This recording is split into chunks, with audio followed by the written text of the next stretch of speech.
Welcome back to the Works channel. I'm going to talk about a gun tonight. This is the Glock 21 Gen 4 45 Auto 45 ACP. That's what we have in our hands tonight. That's what we have with us. Empty, clear, and safe. There's one round of 45, but it's up there. All right, touch it. The mag's in pieces. And if you don't believe me, I'm telling you, it's in pieces. Okay, unless I put this round into the gun, it won't function. But where we're at right now is I just put this back together. Just did a full detail cleaning section on it. Ladies and gentlemen, when I tell you there is such a thing as too much dust and dirt in your gun for it to function, there is such a thing. Now this is the Gen 4, so this is the previous year. I do have the newest Gen 5 45 Auto. It being with said, a lot better than this version as far as certain things. Ergonomics being the same, still Glock. The grip hasn't changed. Nothing has changed about that. All right, so we'll go ahead and pull out some parts here. I'll show you disassembly on this in a second here, or a reassembly, not disassembly, a reassembly on this, just because we're in that aspect today that we're not doing a disassembly, doing a reassembly, because we just cleaned this gun. So this is what it looks like when it's all in pieces. Okay, this is what it looks like when it's all in pieces. Firing pin, extractor, spring set lease pin, slide lock, reset pin, back plate, extractor. Right here, this is the extractor, is what takes the empty shells out. Barrel, spring, lower. Okay, so that's what we've been working with in this. The barrel is very clean and shiny. Very clean and shiny. We can show you a barrel that's not very clean and shiny. It's not that hard to do. We go over to our table where we have some dirty rounds. Dirty guns, should I say, dirty guns.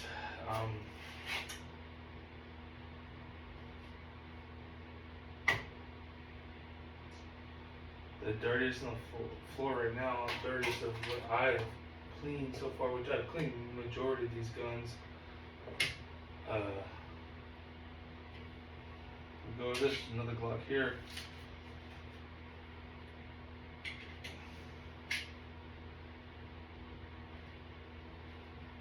This is another Glock. This is the Glock 43. I just cleaned this the other night. I did a quick wipe down on it the other night. So we'll go back to it, using the barrel as a comparison versus the 45 Auto. This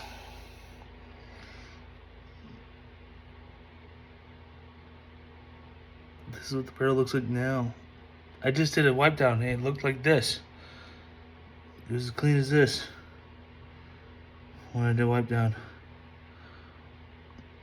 Okay, so it was as clean as that, but it's now have Kydex and it is now dirty. I mean, the slide got Kydex and dirt in it, all up in it. I mean, it's there. It's mostly Kydex, not dirt, ladies and gentlemen. It's mostly Kydex for making holsters and forming holsters and having that fly through the air here in the shop. So that's what happens to these guns, and it's not awesome. I mean, the lower has a bunch of it in there. I mean, you can see it sitting in there, just in the lowers parts. I mean, pretty ugly looking at it this way. Yeah, no, it's all over the gun.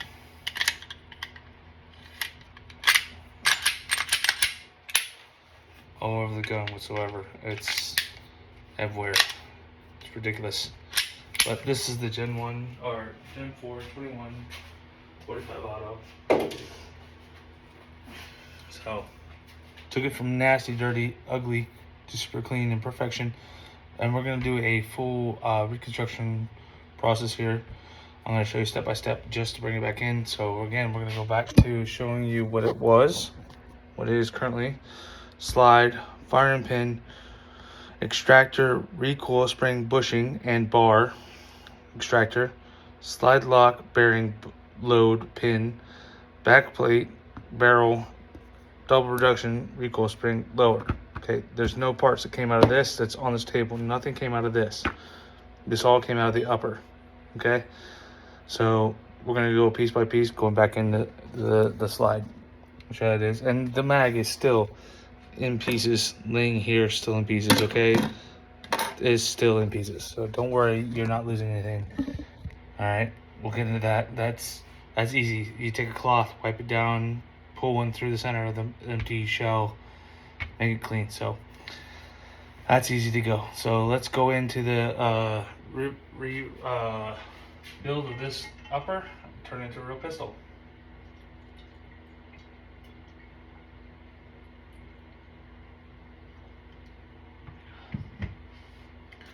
So this is how we do this. We're gonna take our slide. Empty, clear, and safe. Everything's empty, clear, and safe. Our barrel is empty, clear, and safe. We're not even gonna touch our barrel or our spring. We're gonna set those aside. Now, personally, myself, I like to start with the smallest piece on the table, which is a slide stop slash extractor slash firing pin. I guess set pin. This is a set pin. This is a slide stop set pin. So it has a little spring on the bottom of it. Does eventually come out sometimes. If it does, then this little bitty spring goes in this knob right here.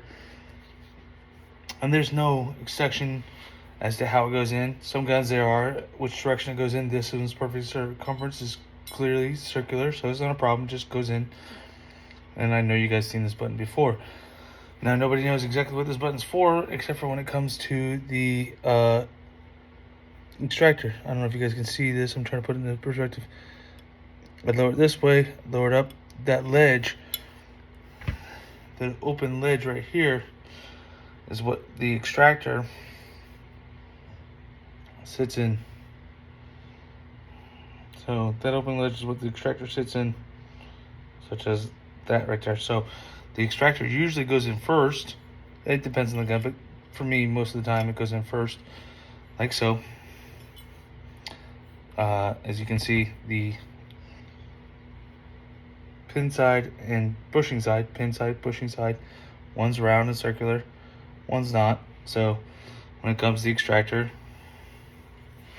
on the slide, you take the non-round side, non-bushing side, the round side, not the round side, the non-bushing side, the non-round side that has a notch cut into it that goes to the forward of the slide, or where the bullet leaves the barrel. Okay, so it goes in there, and on the Glock, it's pretty intuitive. They have a hole drilled out for that round piece to sit in. Okay, not that hard to work with. So you just slide that in there. Now, what I cheat. Most guys won't do this, but I cheat. I take the spring, I send it down. Now, the spring itself, the recoil spring bar, the bar goes first, the spring sits in behind. Bar goes first, spring sits in behind. Some guns, the spring goes first, bar sits behind. Not many. Some guns are that way, but not many. Bar goes first, spring sits behind. This is the more malleable soft point of the recoil extractor pin bar. So we're going to sit that down inside the hole it goes in, which is that little bitty hole here on the side. Same size. Send that all the way down. Just let it sit in there. And as you guys can see, it showed up here at the bottom. I pull it out, can't see it. Push it in, you can see it. Pull it out, can't see it. Pull it in, and so on and so forth. That's what holds the extractor in. Now, I don't put any pressure on that. I really don't. Don't need to. Doesn't require a lot of pressure. So I'm going to take this little side stop extractor pin bar, send it home. That has now pushed the extractor out to a point where it is now sitting inside that. Okay, it's pushed it where it will not release the extractor, and it holds it in. Now, as you can see, it won't fall out. So that's in there. Then I take my firing pin, make sure my notch is 90 degrees up. My notch, technically my hammer sear, depending on the thing that grabs my trigger, is facing 90 degrees up or 90 degrees down, depending on how you hold the gun. Send it into the slide, such as that right there. Take my slide back, and if you look, you have these lines right here. Those always face out towards you if you were holding the gun. If you look here, this side has a ring in them. That ring is designed to be against the firing pin, against the slide extractor pin bar. So again, these straight lines are supposed to be facing you at all times, always facing you if you're operating the firearm. So you go ahead and start sliding that in. It goes right in the grooves. It's no big deal.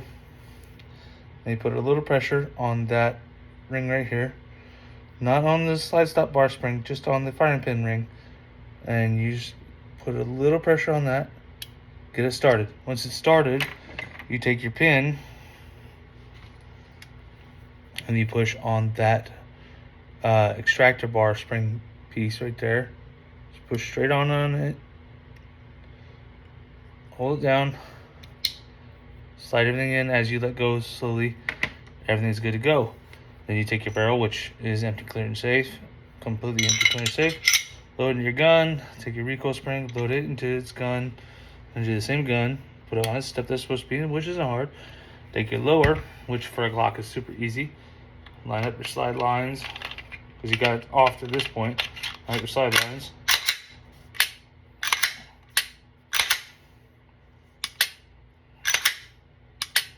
Fully functional Glock 21.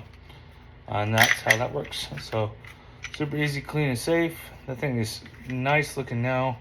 Looks like a brand new gun that's never been fired, which it hasn't, and it didn't look like that before. Wish I had a before and after picture, but I don't. But let me tell you guys, I took a lot of codex out of this gun. I made it look pretty. It was not looking so pretty. It looks a lot prettier than it did. Pretty sure you guys seen some of the stuff I run into. Other times you don't. I mean, we can take the mag as a indicator exactly how dirty this gun was. This is just the magazine piece that goes in and out of the gun. That doesn't actually even go in and out of the gun when you make a holster. They don't go in and out of the gun when you make a holster. You're like, oh, let's put it in the holster, test it, pull the mag out, put it in the holster, put the mag back in, put it back in the holster, take the mag out, put it back in the holster, take it. No, because we want the mags to be in the guns when we make the holsters. The reason for that being is we do not want the mags to function. This is not the right Glock holster. Okay, this is not the right Glock holster, so don't count this. But this, we don't want. This is close, but not the right one. We don't want to put the gun in the holster and the mag to pop out. Okay, you do not want the gun to go into the holster and function the mag to eject out of the gun. The reason for that being is because, say you're cocked and locked, carrying one in, and you want to put the gun in the holster. You don't want the mag to fall out. All 15 rounds or 14 or 13 rounds you had carrying, or 17 rounds, depending on, this is 13 plus 1, so it's 14 rounds. 13 plus 1. You want the 13 rounds to fall out of your gun. While you're carrying it, you take one big step, boom, there goes your mag. Where's my mag? Where's my mag? Where's my mag? Where's my mag? Yeah, okay, so you don't want that. You don't want that problem. So we make holsters that won't do that problem. So all these mags are in the guns when we make the holsters to avoid those issues. And in general, we do them with them staged and cocked, so which means we function the gun to stage 1 already. Place them in the holster. We don't want it to go off by accident when you put it in the holster. Like, oh yeah, it's fine. Bang. Gun just went off. We don't want it there. That's what we don't want. We want the gun to function correctly when it's in and out of the holster. That's what we want. So yeah, this is a Glock 21. This is not Gen 5. This is I think Gen 4 holster. So it's very close, very similar, and almost enough to holster the gun. Almost enough to holster to my specs. Does have the tack rail in it, all that stuff. So it's not rare and tearing on the gun, but it's not made exactly for this gun's dimensions. They're very close. It's not really my cup of tea because 1021 is a big gun.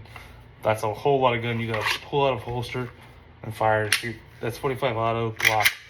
That's a big gun. So I'm not getting into that aspect of everything else, but you see how these guns go back together. It's not really that hard. I mean, that's just everything I showed you tonight holds true for the 19, the 17, 23, 43, 48,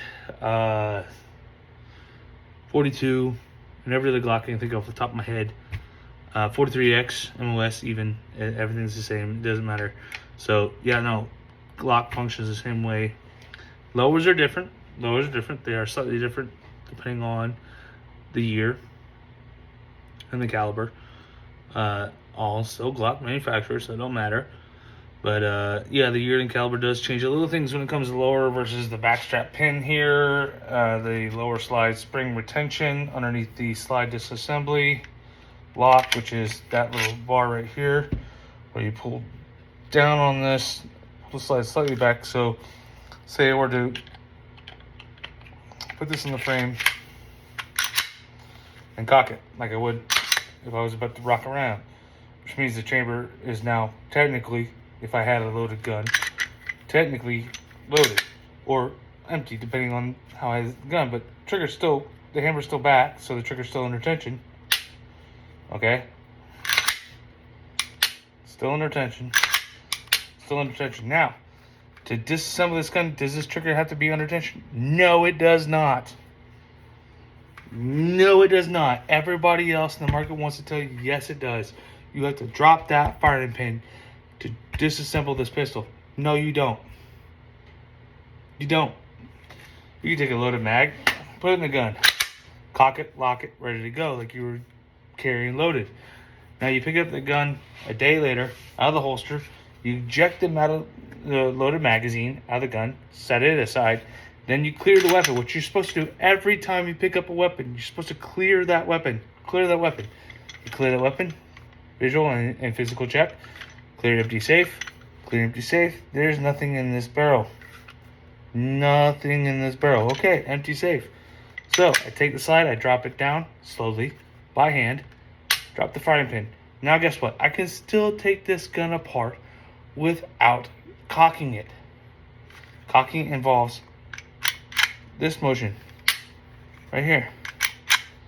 That's how you cock this gun. Do I need to do that to disassemble? Do I have to have it cocked and then pull the tension back, let down these prongs right here, let that tension go forward, pull the trigger, and let the gun go apart? No, I don't have to do that. I don't have to do that whatsoever. So what I do is hammer's down. Hammer is down. Hammer is down, okay? It's not firing. All I do is reach up here, I put my hand like this, I put my thumb underneath the back strap, put my other 2 fingers on top of the slide, or 3, depending on, start pulling that slide back a little bit. Now, I pull back a little bit, and these 2 finger wells, there's 2 of them, one on this side, one on this side. All I do is pinch them like this, and pull down of them. That's all I do, pinch them like this, pull down of them, while pulling back on the slide. So I'm gonna pinch them, pull back, pull down, let go. It falls apart.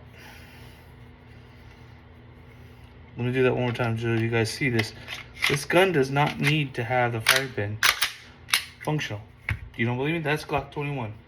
Let's go Glock 19. Glock 19. Glock 19. Glock 17. Glock 19. 19. Gen 4. 19 Gen 4 with a FDE Desert Tan lower, custom lower. Empty clearance safe. Empty clearance safe, firing pin down. We're going to pull slightly back on the slide, grab the 2-pinch disassembly levers, let go. It goes apart into pieces. That's as easy as I can explain it to you, ladies and gentlemen. You do not have to have the firing pin engaged whatsoever to disassemble this firearm. Now, can I do so? Yeah, it's cocked, locked, ready to go, right? Firing pins are up, trigger's up. I'm gonna pull back on this slide just a little bit like I've been doing, pull, pinch, and pull. Nothing happens until I put my finger in the trigger well, pulling the trigger, and the firing pin drops and it goes forward. Do I need to do that? No, I don't need to do that. I can do that after it's down.